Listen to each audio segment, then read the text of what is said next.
Harachin Daf Yud Zayin, on va commencer par Tet Zayin Amud Bet en bas, la première des grandes lignes. Adechan Tachlit Haïsourin.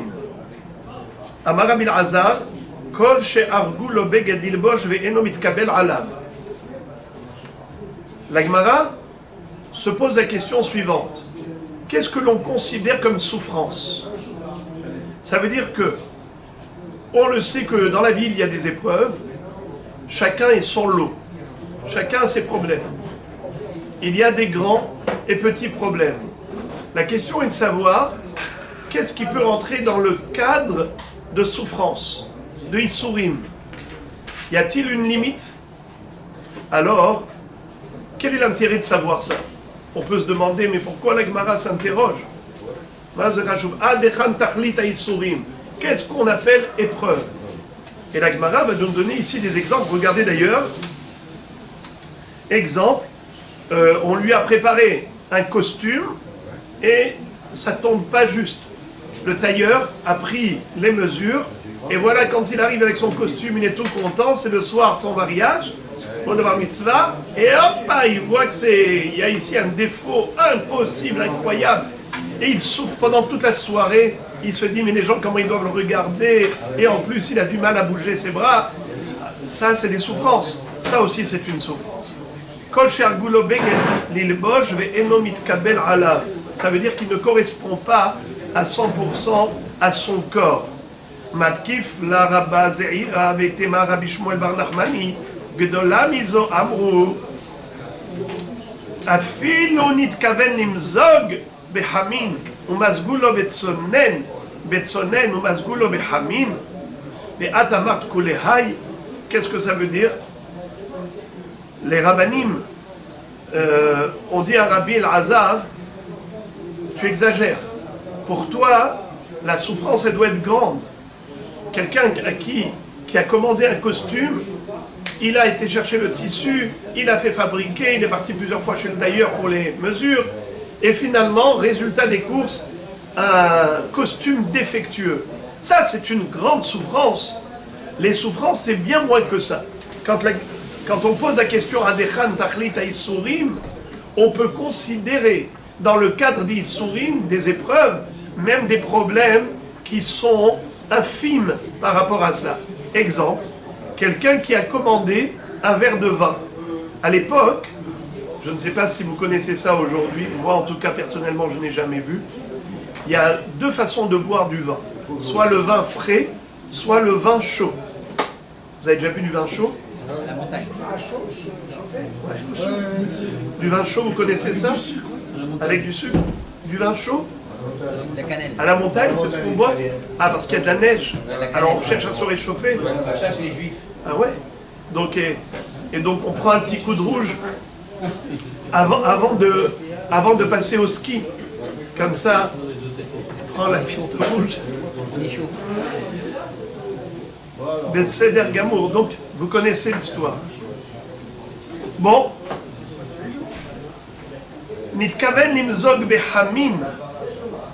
Ou mazgulo betsonen. Betsonen mazgulo behamin. Si par exemple, lui il a passé la commande, il a dit au serveur, peux-tu s'il te plaît me servir un verre de vin frais? Et qu'est-ce qui lui sert? Un verre de vin chaud, skin.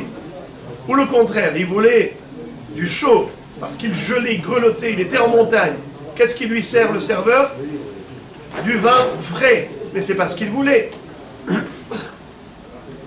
Mais après tout, c'est quand même du vin frais, du vin chaud. Ça reste du vin. Dis merci. D'ailleurs, il va payer. La différence de goût entre le chaud et le frais, ça aussi c'est une souffrance. Et c'est ça ce qu'a dit la Gemara. Même ça c'est une souffrance. Il y en a même qui disent moins que ça. Marbere de Rabina Amar afilu nehpach lo haluko. Si par exemple, il a voulu mettre sa veste et du coup qu'est-ce qu'il voit? Que la manche se retrouve à l'envers. Il vient pour mettre la veste, il met une manche et l'autre, elle est à l'envers. Il doit retirer, remettre la manche à l'endroit. Oh, il fait à ce moment-là, oh, Ça veut dire qu'il a un soupir de souffrance. Combien est cette souffrance? C'est comme la piqûre d'une mouche. Nachon, c'est pas la fin du monde si tu dois retourner ta manche. Ça aussi, c'est une épreuve. Alors les amis, je vous tiens toujours en haleine. Je ne vous ai toujours pas dit pourquoi c'est important de savoir que ça aussi, c'est une souffrance. Mara va nous dire quelque chose de très bien. Elle va dire que quelqu'un qui a passé dans ce monde 40 jours sans la moindre souffrance, eh bien, Hasve Shalom, il a déjà reçu la récompense de ses mitzvot dans ce monde. Il ne lui reste plus rien dans le Olam Haba. J'ai bien compris. La situation est réglée. Akadosh Baruch Hu nous donne la chance de préserver notre patrimoine, notre capital éternel, le Olam Haba. Alors qu'est-ce qu'il fait? Il a parsemé notre vie de petites gênes ici et là. Alors il y a des grandes épreuves extraordinaires qui vont purger sa peine énormément. Mais il y a des petites épreuves qui font que cet homme n'a pas eu 40 jours lisses, sans aucun problème. Il était pris dans les embouteillages. Même ça, c'est une épreuve qui fait que son Olam Haba est conservé, préservé. La Gemara dit encore, exemple d'épreuve. Rava, Vitemar Afrizda, Vitemar Abitzrak, Ve'amrela Bematnita Tana, Afilo Oshit Yado Lakis, Litol Shalosh, Ve'alu Biyado Shtai. Imaginons par exemple quelqu'un, il est devant la machine à café, il lui faut 3 pièces, d'accord? Il a fait rentrer sa main dans la poche pour faire sortir les 3 pièces. Et voilà que dans sa main maintenant il retrouve que 2. Il a besoin de remettre sa main dans la poche pour retirer la 3e pièce. Mais entre la 2e et la 3e, quand il a fait sortir, Il a craqué la poche. il a dit, aïe, dommage que j'ai pas les 3 en même temps. Il faut remettre la main dans la poche. Ça m'énerve. On peut pas avoir tout chalak. On peut pas avoir une vie lisse, une vie simple, où tout va sur des roulettes. J'ai besoin de remettre ma main dans la poche. Et si en plus, comme vous avez dit, il a un trou dans la poche, et que la pièce est tombée, et qu'il est en train de chercher, Afilo Shitiadolakis Little Shalosh Ve'alo Biyado Shtai. La Gemara dit, ça, même ça, c'est une souffrance. Comme, tellement Hachem, il est bon envers nous, qu'il considère même cela comme une épreuve. Mais attention, ça c'est la dernière limite. En dessous de cela, ce n'est pas une épreuve. C'est quoi en dessous? Regardez. Davka Shalosh Ve'alu Biyado Shtai. Aval Shetaim Ve'alu Biyado Shalosh. Lo, si par exemple c'était le contraire, lui il n'avait besoin que de 2 pièces, et quand il a mis sa main dans la poche, il a fait sortir les pièces, il en a sorti 3, il en a maintenant une de trop. Qu'est-ce qu'il va faire avec une de trop? Il ne va pas la garder dans la main, il va la remettre dans la poche. Pour lui, ça aurait été plus confortable de faire sortir la pointe directement 2 pièces, sans plus. Le fait de devoir remettre la 3e pièce qui est sortie en plus, c'est un mouvement, c'est un geste qu'il aurait bien voulu économiser. Mais c'est pas tellement difficile de jeter une pièce dans la poche. C'est dans le sens du haut en bas, c'est pas du bas en haut. D'aller chercher la pièce qui est au fond de la poche pour la ramener vers soi, ça c'est considéré un effort. Et c'est considéré, entre guillemets, comme Issourim, comme une souffrance qui est un cadeau d'Hachem, pour pas considérer qu'il a eu 40 jours sans souffrance. Mais si, il n'a eu que cette épreuve. Laquelle? C'est qu'au lieu de faire sortir 2 pièces, il a sorti 3. Et maintenant la 3e, il doit la remettre dans la poche. Le fait de jeter la pièce dans la poche, ça c'est pas un effort. Et par conséquent, ça peut pas être considéré comme une souffrance, comme une gêne. C'est pas une épreuve qui peut le dispenser, qui peut lui faire mériter le Olam Haba.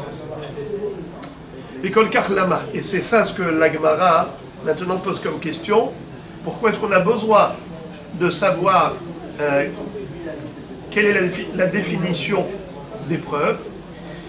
Detania de Rabbi Ishmael, Kol she'avru alav 40 yom lo isurim, kibel olamo.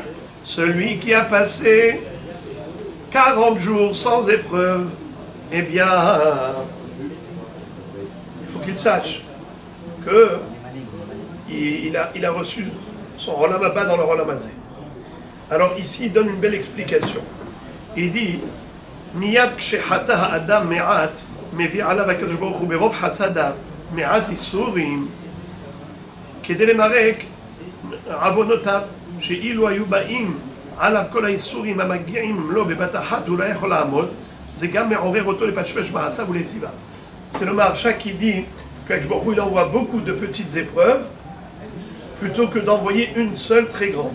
Parce que normalement, les épreuves elles arrivent pourquoi? À cause des fautes. Les fautes, nul n'est infaillible. L'erreur est humaine. L'épreuve, elle a deux incidences. Premièrement, ça fait réfléchir, introspection. Pourquoi Dieu m'a envoyé l'épreuve? Mesure pour mesure, donc il fait tchouva. Et deuxièmement, c'est que les petites épreuves évitent la grande épreuve. Les gens se plaignent. Oh, il y en a marre, il y en a marre.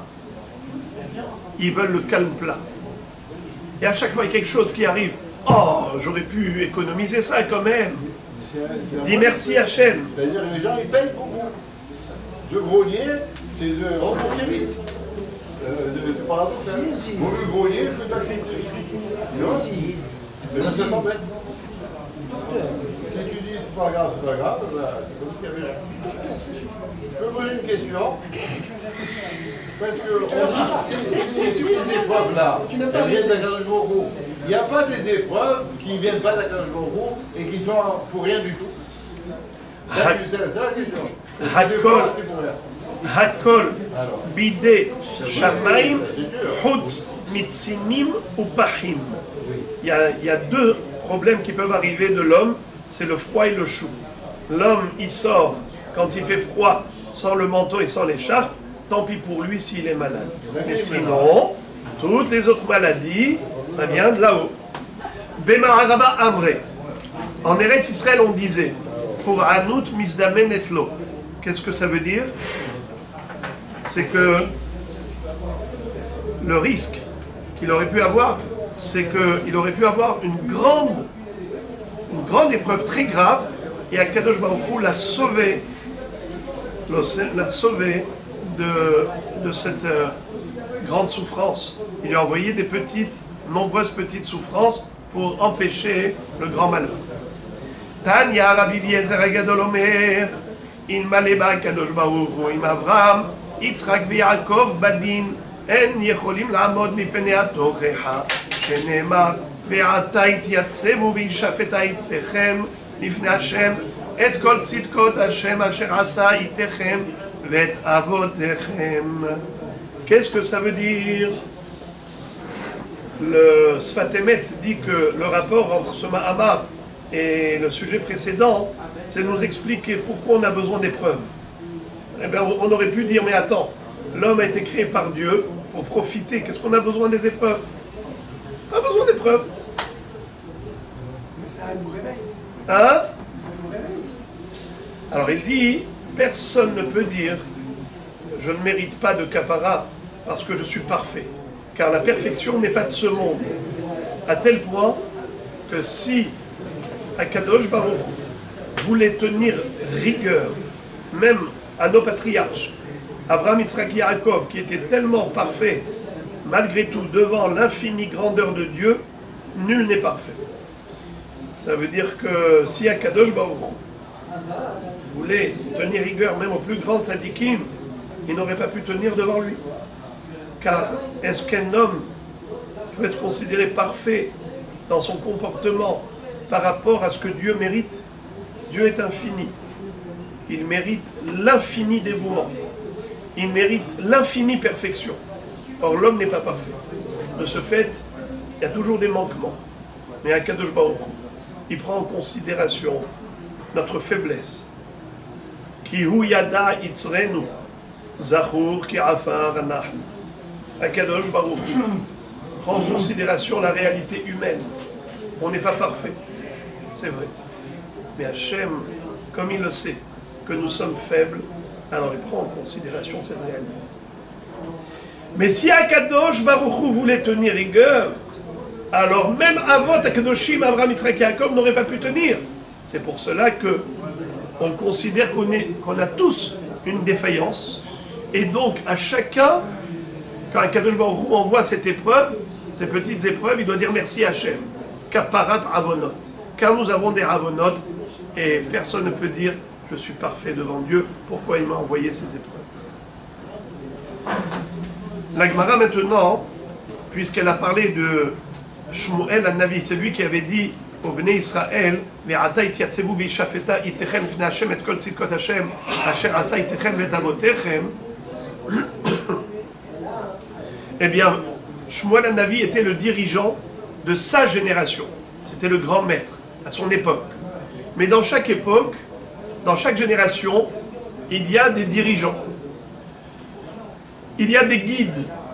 Et on dit dans le pasuk, Ze dor dor shav mevakshe panecha Yaakov sela. Ze dor dor shav. Chaque dor, il a son doresh. N'est-ce pas? Il a ses responsables, ses guides, ses dirigeants. Alors la Gemara cite une mahloket. Pligeba Rabbi Yehuda Nesi'a ve Rabbanan. Il y a une mahloket entre Rabbi Yehuda Nesi'a. C'est pas Rabbi Yehuda Nassi, le rédacteur de la Mishnah, c'est son petit-fils. On l'appelait Rabbi Yehuda Nesi'a.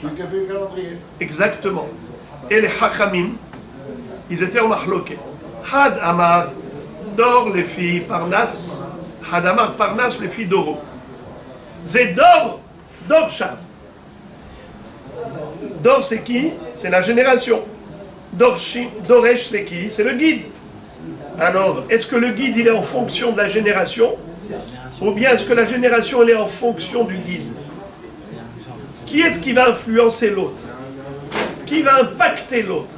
Est-ce que c'est le guide qui donne son empreinte sur la génération? Ou est-ce que c'est la génération qui mérite son dirigeant?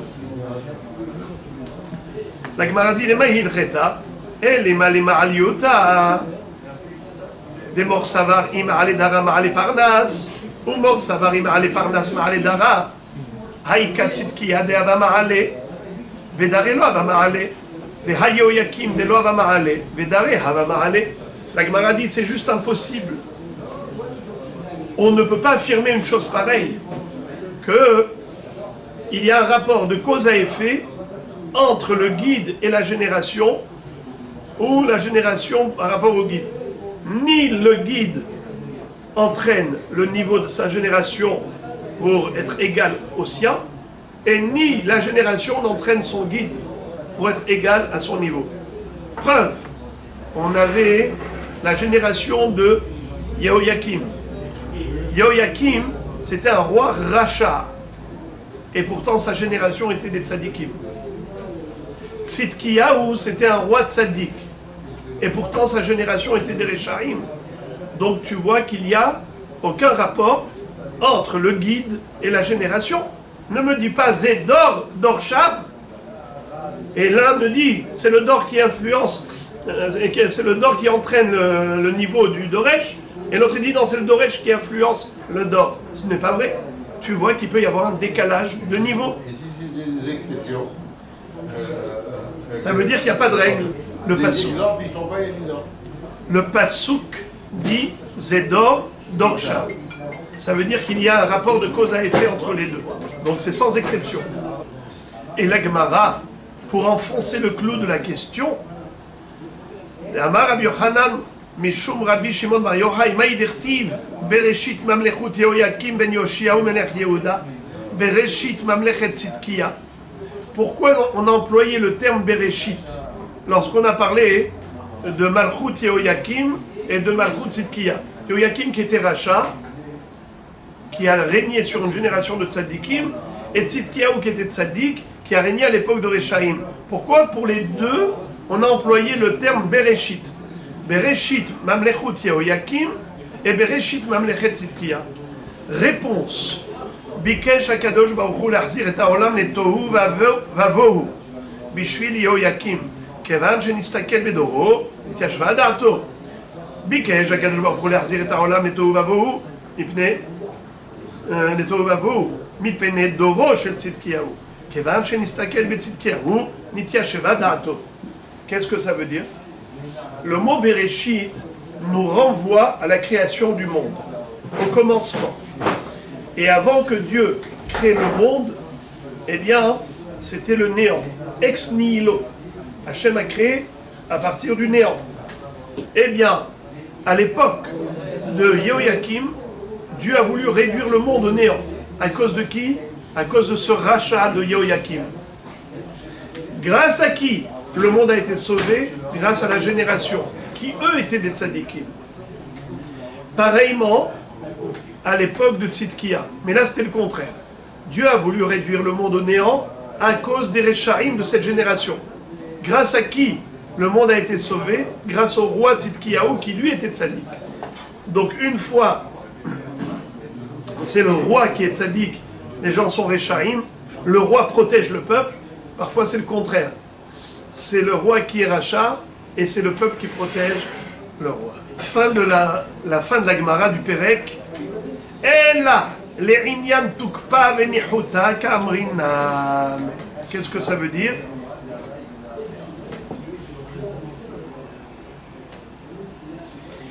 En fait, la marloquette entre Rabbi Yehuda Nessia et Hachamim, à savoir qui impacte qui. Est-ce que c'est le roi qui va impacter sa génération ou l'inverse?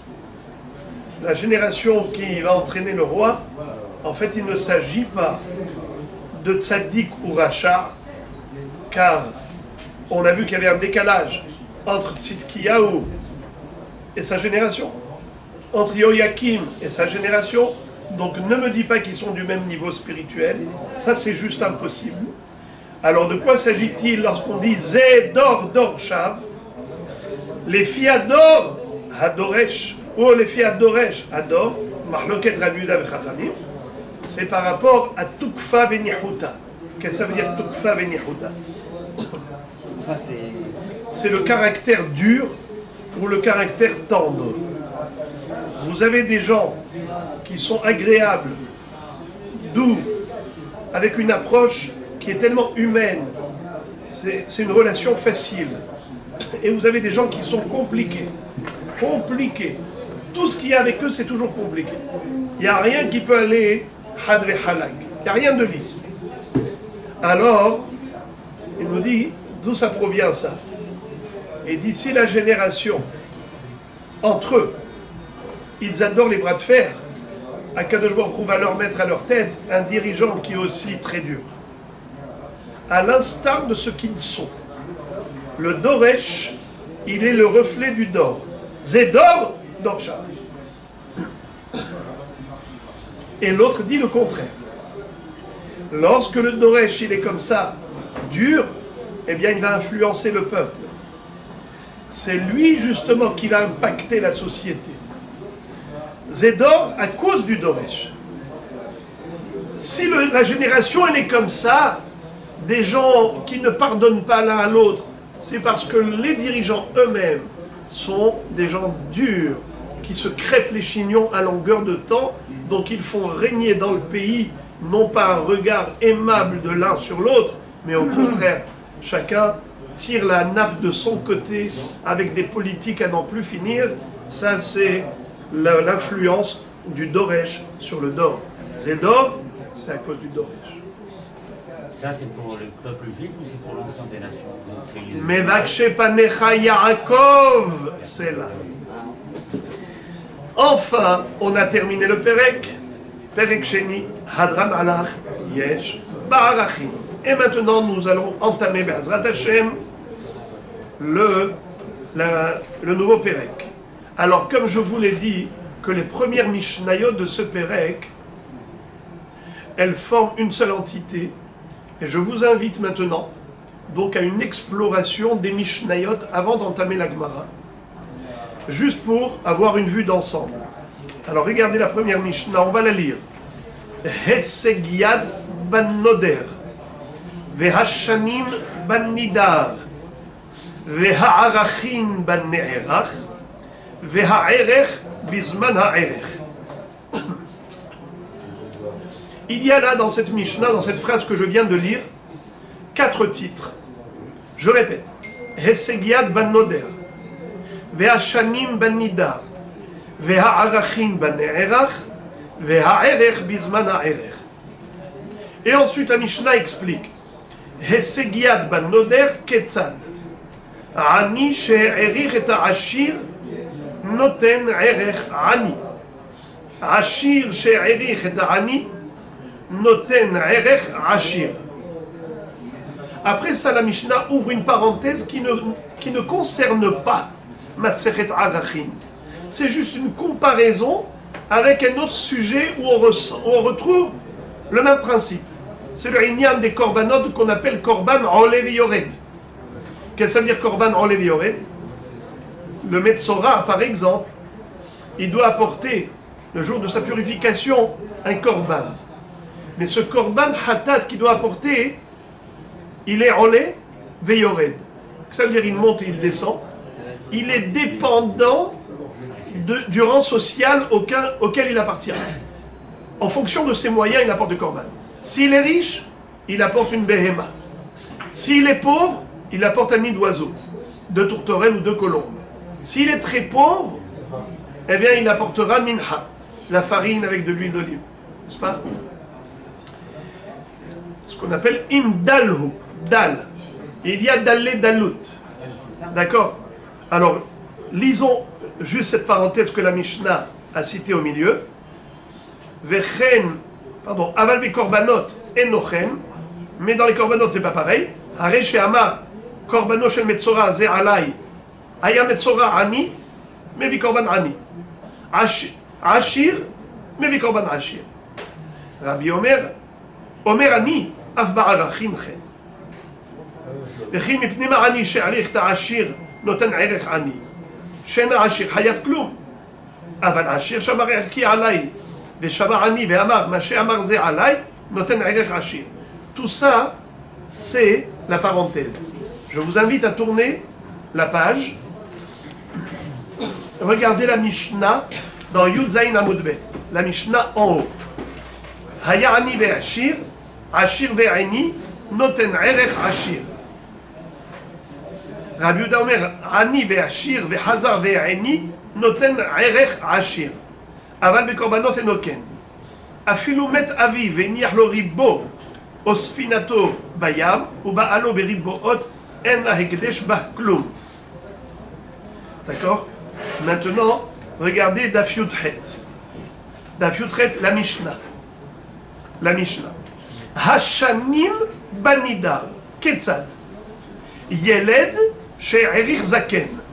Noten erech zaken. Zaken she'erich et yeled. Noten erech yeled. Ça, c'est encore un titre. Maintenant, Hashanim, Ha'arachin bane'erach. Ketzad. Ish she'erich ha'isha. Noten erech isha. Isha she'ericha ish. Notenet erech ish. Fin du 3e titre. 4e titre. Ve'erech bizman ha'erech. Ketzad. Ha'ericho pachot mi ben 5 shanim. Ve'na'asa yeter al ben 5. Pachot mi ben 20. Ve'na'asa yeter al ben 20. Noten bizman ha'erech. Qu'est-ce que ça veut dire tout ça? Tout ça, c'est les 4 titres qu'on a vus au début du Pérec sont expliqués dans les 4 Mishnayot qui suivent. En fait, qu'est-ce qu'on est en train d'apprendre là? On est en train de remettre les pendules à l'heure. On est en train de fixer les choses. C'est une mise au point des dinim de Arachim. Qu'est-ce que c'est que Erech? Erech, c'est la valeur d'un homme, mais fixée par la Torah. Non pas la valeur de l'homme, relativement à son prix dans le marché des esclaves. Quelqu'un, dans le marché des esclaves, a une valeur en fonction de ses facultés physiques, intellectuelles. Un esclave, il est acheté pour sa main-d'œuvre. Plus il est talentueux, plus il coûtera cher. Moins il est capable de produire, moins il coûtera d'argent. Ça s'appelle damim. Un noder est noder en fonction de ses damim. Mais les arachim, ça n'a rien à voir. Erech, c'est fixé dans Parashat Bechukotai par la Torah elle-même, qui dit qu'à partir de l'âge d'un mois jusqu'à 5 ans, le erech de l'homme, il est 5 shekels. De 5 à 20 ans, 20 shekels. De 20 à 60 ans, 50 shekels. Au-delà de 60 ans, 15 shekels. Ça, c'est pour l'homme. Pour la femme, on a la même grille, mais avec des montants différents. D'accord. La Torah nous dit également qu'il y a ce qu'on appelle Ve'imlo tasigiyado. Et si il n'a pas à portée de main la possibilité de payer. Un homme qui est pauvre, Eno behesegiyad, il n'a pas l'argent à portée de main. Ve'aricho a Kohen. Le Kohen, il doit faire une aracha. Ve'amido lifna Kohen, ve'aricho. On doit estimer ses biens, expertiser ses capacités, évaluer sa possibilité de payer. Combien tu peux payer? Tu ne peux pas payer la totalité du RR? 50 shekels, tu ne peux pas? Eh bien, paye ce que tu peux, en fonction de tes capacités. Mais pas moins qu'un shekel. Celui qui ne peut même pas payer un shekel, il ne paye rien. C'est ou un shekel ou rien. Il n'y a pas de possibilité de payer moins d'un shekel. Hesegiad banoder. Qu'est-ce que nous dit la Mishnah au début? Hesegiad banoder. Ketzad. La Mishnah elle-même, elle va poser la question, elle va dire Ketzad. Ani she'erich et ashir. Noten erech ani. Ashir she'erich et ani. Noten erech ashir. C'est-à-dire, quelqu'un qui dit moi je donnerai le prix du... Un Ani qui a dit je voudrais donner le prix du Hachir. Vous entendez? Le Ani qui veut donner le prix du Hachir. Combien coûte le Hachir? 50 shekels. Combien lui il peut donner le Ani? Un shekel. Il donnera un shekel. C'est ce qu'on appelle Hesegiad ban Noder. Le din de Hesegiad dépend du Noder. Celui qui a fait le Neder de Arachim, c'est en fonction de lui qu'on payera. Comme un Ani ou comme un Hachir. Mais par contre, Hachir chez Erich et Ani, Noten Erech Hachir. Maintenant, si c'est le contraire, c'est le Hachir qui a dit je donnerai le Erech de ce Ani. Combien il doit payer? 50. Bravo! Il payera 50, le prix que coûte le Hani. Bien que le Hani lui-même, s'il devait payer le Hani, combien il aurait payé? Un shekel. Et le Hachir a dit, je donnerai le prix du Hani. C'est vrai que le Hani lui-même, s'il devait payer son propre erech, eh bien, il aurait dû payer qu'un shekel. Mais maintenant, le Noder, lui, il est Hachir. Alors lui, le Hachir, on ne va pas être Danoto Besegiad. Le Hachir, on ne va pas lui faire une remise, une réduction. Il payera le montant de ce que coûte le Hani, normalement, 50 shekels. Maintenant, regardez la Mishnah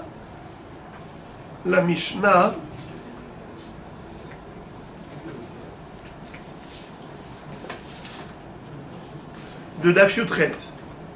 Regardez Daf Yutret. Hashanim. On a dit Hesegiad, pardon. Regardez. Hesegiad banoder. Vous avez compris que ça veut dire Hesegiad banoder? Vous avez compris? Hesegiad banoder. Qui peut me traduire maintenant? Expliquez-moi s'il vous plaît. Au maximum de celui qui a fait le vœu. C'est-à-dire si c'est un lit de celui qui...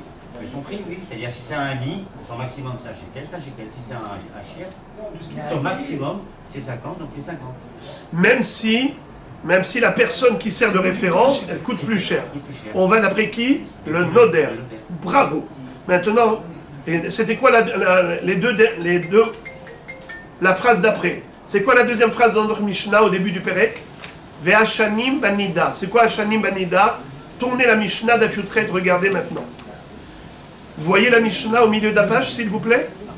Hashanim banidar ketzad. Cette Mishnah, c'est l'explication des deux mots. Chaque Mishnah ici, elle explique deux mots de notre Mishnah. Hashanim banidar ketzad. Yeled she'erich zaken. Noten erech zaken. Zaken she'erich ta yeled. Noten erech yeled. Qui peut m'expliquer? C'est un enfant. Un enfant, c'est quelqu'un qui a... D'abord, traduction. Hashanim banida. Hashanim, dans les années de celui qui donne. Non, on n'a pas dit Bashanim. Hashanim les années banida. de celui qui donne, qui fait le neder. Les années de celui qui fait le neder. Nidar, c'est pas celui qui fait le neder. Un nidar, c'est celui qui... Si c'était celui qui fait le neder, on aurait dit banoder. On aurait dit noder. Là, il y a écrit banida. Nidar, de celui qui a été donné. Du noder. Les années de... Du On nidar. n'a pas dit banoder.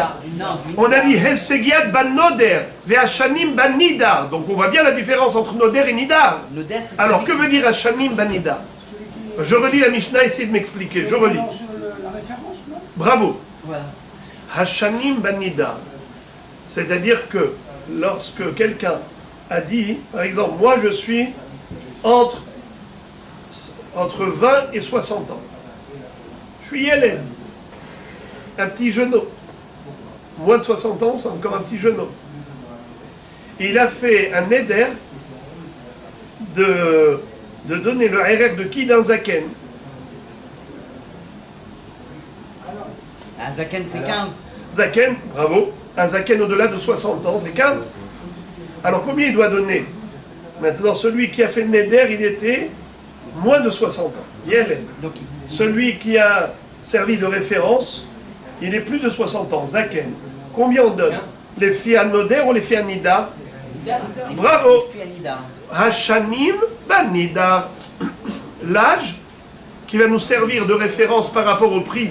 Quand on avait dit jusqu'à 60 ans, c'est 50 shekels. Au-delà de 60 ans, c'est 15 shekels. On va par rapport à l'âge de qui? Du Noder ou du Nidar? Nidar. Comment un On va nidar, d'après c'est- l'âge de celui qui sert de référence pour le RR. Lisons.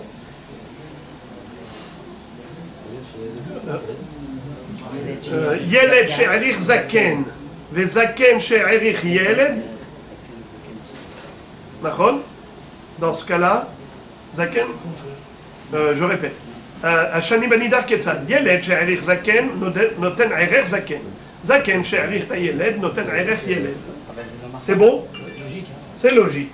Maintenant, ha'arachin bane'erach. Où est-ce qu'on retrouve ces deux mots? Je vous fais faire marche arrière. Regardez s'il vous plaît la troisième phrase de notre Mishnah d'Daf Yud Zayin. Ve'ha'arachin bane'erach. Est-ce que vous voyez ces deux mots? Merci. Ve'ha'arachin bane'erach. Maintenant reprenez la Mishnah d'Daf Yud Chet. Ha'arachin bane'erach ketzad. Ish she'erich isha. Noten erech isha. Un homme qui veut donner le RR d'une femme donnera le RR de la femme, c'est-à-dire le montant fixé par la Torah par rapport à la femme. Bien que le Noder, le Maharir, qu'est-ce qu'il est? Un homme, Nachon, mais étant donné qu'il a dit je donnerai le RR de cette femme, eh bien il faut voir combien coûte cette femme dans la grille, dans le tableau que nous donne la Torah pour les femmes. Ish she'erich isha noten erech isha. Isha she'ericha ish notenet erech ish. Le contraire, si c'est une femme qui a fait le neder de donner le RR de l'homme, il faut vérifier dans la Torah combien coûte cet homme en fonction de son âge. On a terminé déjà combien? 3 titres. Maintenant le 4e titre, regardez notre Mishnah à nous. Qu'est-ce qu'il y a écrit? Ve'ha'erech bizman ha'erech. Traduction. Ha'erech bizman ha'erech. Alors là, je vous invite à nouveau à regarder le daf d'après, daf Yud Chet. Ha'erech bizman ha'erech ketzad. He'ericho pachot mi ben hamesh. Ve'na'asa yater al ben hamesh. Pachot mi ben 20. Ve'na'asa yater al ben 20. Noten bizman ha'erech. Kizman ha'erer. Qu'est-ce que ça veut dire? Si par exemple, moi j'ai vu un enfant qui avait moins de 5 ans, d'accord? Et j'ai dit, je donnerai son ha'erer au Beth Amikdash. En attendant, l'enfant a grandi. Aujourd'hui, il coûte plus. Est-ce que je donnerai le prix actuel ou le prix d'autrefois? Il donnera le prix d'autrefois. La première fois, il l'a donné. Le moment où il a fait le vœu de donner cet enfant à... C'est ça. S'il valait 5, il valait 5. Bien que maintenant, l'enfant coûte plus cher. Ha'erer, bisman ha'erer. Ça veut dire que tu dois donner le ha'erer au Beth Amikdash en fonction de ce que coûtait l'enfant au moment du ha'erer, au moment du neder. Donc qu'est-ce qu'elle fait la Mishnah ici? Une mise au point. Des halachot, j'allais dire presque évidentes, mais il va sans dire, mieux vaut le dire. Tout ça, ça découle de la Torah, et la Mishnah a mis les points sur les i. D'accord? Répétez s'il vous plaît la première phrase de notre Pérec. Et là, c'est interrogation orale. Hasegiad. Distribution des prix à la fin. Allez. Hesegiad banoder. Traduction. Il n'a pas assez de... Il n'a pas assez d'argent alors.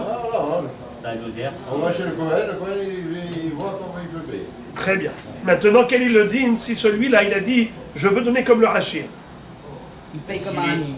Il paye comme son statut, lui. Alors maintenant, c'est le contraire. Le hachir, il dit je voudrais donner le RR de ce ami. Il paye comme le hachir. On dit pas le hachir, Exactement. Qu'est-ce que ça veut dire? On va d'après qui? Noder. Et pas Nida. Donc le Hesegiad, ben Noder, lo banida. Très bien. Maintenant, Vehashanim banida. C'est quoi Hashanim banida? C'est les années de celui qui est celui qui a avancé. Ce Yéled-là, il est passé à... Il avait 5 ans, maintenant il a 12 ans. C'est-à-dire que Hashanim ban Nidar, dans le sens où les années ont passé de cet homme qui a été donné, qui a été évalué. Ça, c'est le Zman. C'est le Zman. déjà on est en train de nous dire que la notion d'âge n'est pas relative au Noder, elle est relative au Nidar. Ça veut dire que faut voir, pour fixer le montant qui est fixé par la Torah jusqu'à 5 ans, jusqu'à 20 ans, jusqu'à 60 ans et au-delà, eh bien, le référentiel n'est pas le Noder, comme avant, le référentiel c'est le Nidar, la personne par rapport à laquelle on a fait ce Neder. Ve'arachin bane'erach. Qu'est-ce que ça veut dire ha'arachin bane'erach? La valeur de l'homme, c'est la femme. Très bien. C'est une question de genre. Est-ce qu'on fixe d'après le genre du Noder ou le genre du Nidar? Si c'est masculin ou féminin. Bien que la femme, c'est elle qui a fait le Neder, mais si elle a pris comme référentiel un homme, alors ce sera lui qui va en effet fixer le montant. Et l'inverse, pour l'inverse, c'est-à-dire que si l'homme a dit je donnerai le RR de la femme, donc c'est en fonction de la grille établie dans la Torah pour le public féminin. D'accord. Et là, qu'est-ce qu'on arrive à dire? C'est-à-dire même si elle a grandi,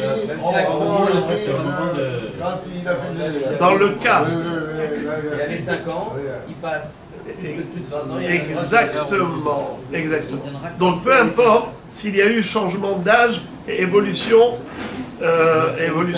ça ne change absolument rien. Alors Rabotai, regardez maintenant ce que la Mishnah va dire. Aval be korbanot enoken. Par contre, pour les korbanot, ce n'est pas pareil. Ketzad, hare she'amar korbano shel metzora ze alai, haya metzora ani, mevi korban ani. Ashir, mevi korban ashir. C'est-à-dire que normalement, un metzora, quand il doit apporter les korbanot, pendant la période de sa purification, on a dit que ça dépend du rang social auquel il appartient. en fonction de ses possibilités, ses capacités financières, il apportera un korban. S'il est Ashir, il apporte une Behema.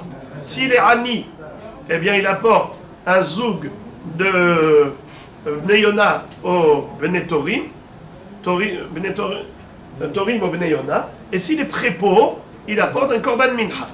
Alors maintenant, quel est le din? Si le riche dit, moi j'ai pitié de ce pauvre, c'est moi qui vais apporter au Beth Amikdash des korbanot pour lui. Lui, il est riche, mais il veut acquitter le pauvre.